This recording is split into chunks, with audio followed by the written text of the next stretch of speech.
Two forts, one cathedral and a very tall tower. We're out to photograph Macao, and this is Drone and Phone.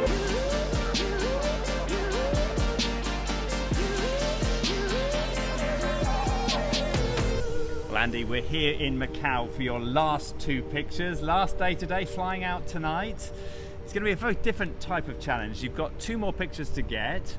We're in an old city. It's about an hour away. You can either take the bridge or go by ferry as we did, as you've just done right now.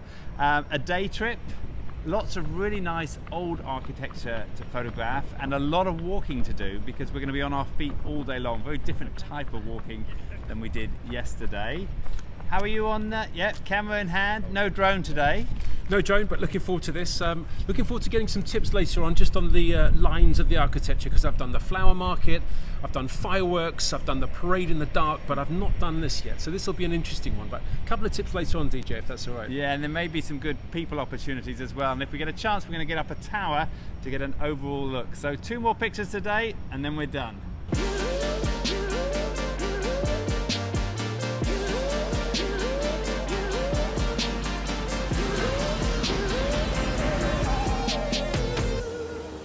In this series of Drone and Phone, I'm hosting amateur photographer Andy, a friend from the UK who is in Hong Kong for a week on a trip to photograph the area.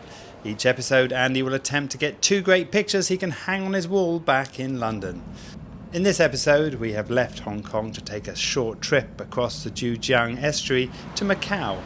Andy has already learnt a trick or two from the first 4 episodes. It's called the tripod position. We start with the climb up to the Guizhou lighthouse and fort, from which we can see much of Macao Peninsula.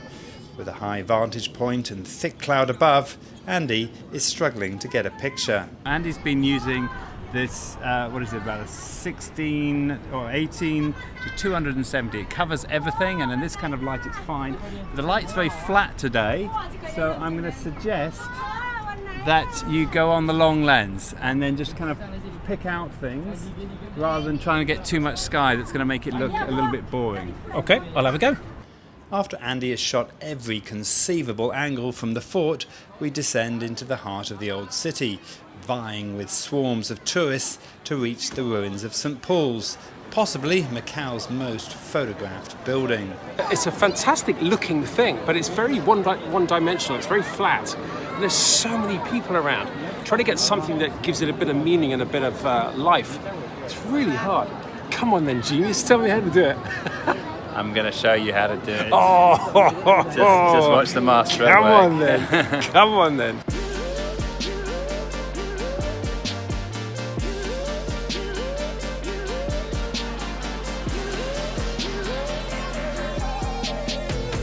Leaving the crowds, we make our way over to the Macao Tower for one final picture with a bird's eye view of the city. Andy was not sure if this was the best use of the time we had left. I actually got a really nice picture of the whole city from up at the top of the fort, so... Can you beat it? I'm going to get two really nice pictures of the city, I hope. Maybe if you do a little jump off, you'll get a very different perspective. I certainly would. At the top of the tower, there is a lot of activity, including groups of people walking around the outside and jumping off, attached to various rigs. It all makes for great people shots, as well as a chance to get a sense of the lay of the land. Once again, we were lucky with the light, as the sun came out just when we needed it. Well, Andy, beautiful view behind us. How was that for you? Well, we finally got there. Thank goodness we stayed, because we were just about to go, and then suddenly the light started creeping slowly across the city, and finally it got to the bit that we wanted to film. Look at that. Beautiful. Behind us, absolutely beautiful view. End of the series. We just need to go back to Hong Kong and look at the last set of photographs to choose your final two. I'm quite confident, DJ. I think I might have got two crackers. Okay, Andy, just back from a day in Macao. What a wonderful day it was. We were very lucky. We got some good weather when we needed it at lunchtime. We did. And then it went cloudy, and then when we got up the tower, well, we learnt a quick lesson there. We have to hang on, right? We were going to leave, we kept waiting, and then right at the end, it just lit up in front of us. The whole of the city lit up, and it was beautiful. Last light we couldn't have hoped for better. So I'm looking forward to some stunning pictures. Let me show you what I've got here first. So this is a shot of the street. Yeah. This one I like in particular. It really kind of captures the architecture of being in that busy downtown area. Let's have a look at some of the stuff you've got. I remember you shooting that. Yeah. Yeah, and quite like that. There's a bit weird, but quite fun. Quite like that one. Actually loved that one. That was going up onto the castles there. Yeah. Yeah, that's quite a nice bit shot. More of the boat. Yeah, bit more of the boats out there in the harbour. Again, my favourite church. That's a vibrant blue colour. And then going up into the fort. Yeah, I love this photograph of this very bored-looking tour guide with his tour behind him. We were looking equally bored at the whole idea of being traipsed around. But I had a lot of fun photographing people photographing themselves because it was packed. It was absolutely packed. It was. In front of St Paul's there. And again, this one here, these people having fun. How did you get on when you got stuck? I saw you running around. We did split up at that point in time. Yes, we did. I got a couple of those, and then on the way down, a couple of street scenes. There's my version of yours. Yeah. I like my angle better, but I like your photo better. But there we go.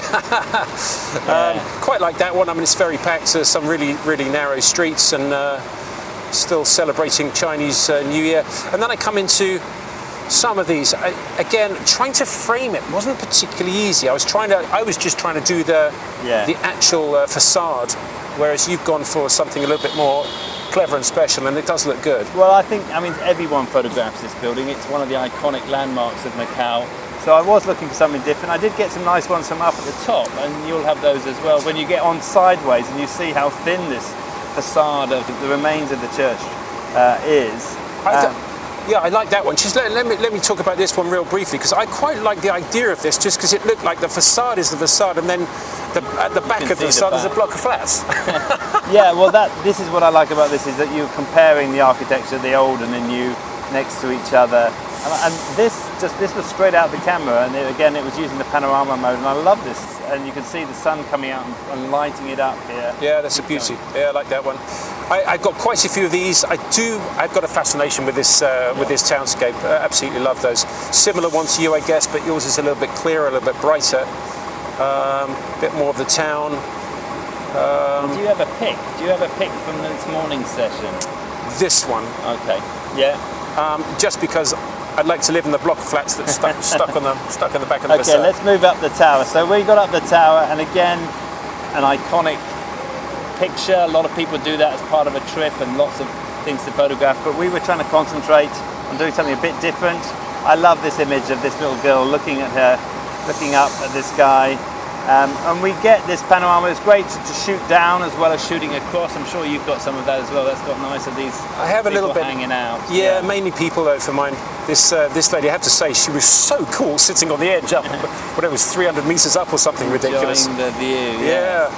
You know, this is a classic panorama, and here you can see I've sort of pumped some saturation to try and make it look a little bit more dramatic. I've got a few. Yours is looking a little bit flat, but once the sun came out, as we can see there, there you go, it really lit up, and that's definitely a shot for your scrapbook and for your memories. But I probably would choose this one as my best picture, just because I like the fact you do see the city. I did manage to get the city of Macao behind them, but we've got this group of people all kind of hanging off the edge, which kind of looks fun. We did try and get some of the bungee jumpers as well, but that would be my pick. You know, some of these look great, but as I said, a lot of people will have these pictures. I think you need to bump your saturation up a little bit. Yeah. You could pick one or two of those. It looks like you've picked about 7 or 8 all exactly the same. Yes, I enjoy taking them though.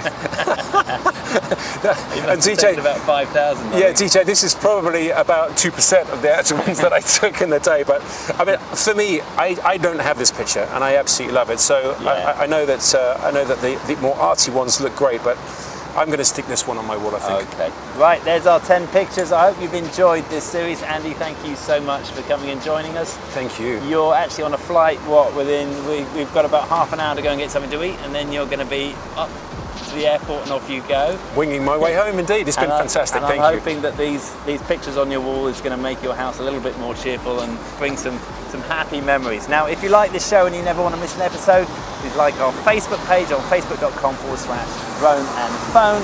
You'll also find our previous episodes nicely catalogued on droneandphone.com and on our YouTube channel. From now, this is the end of this series. My name's DJ Clark. And I am Andy Jameson. And this is Drone and Phone.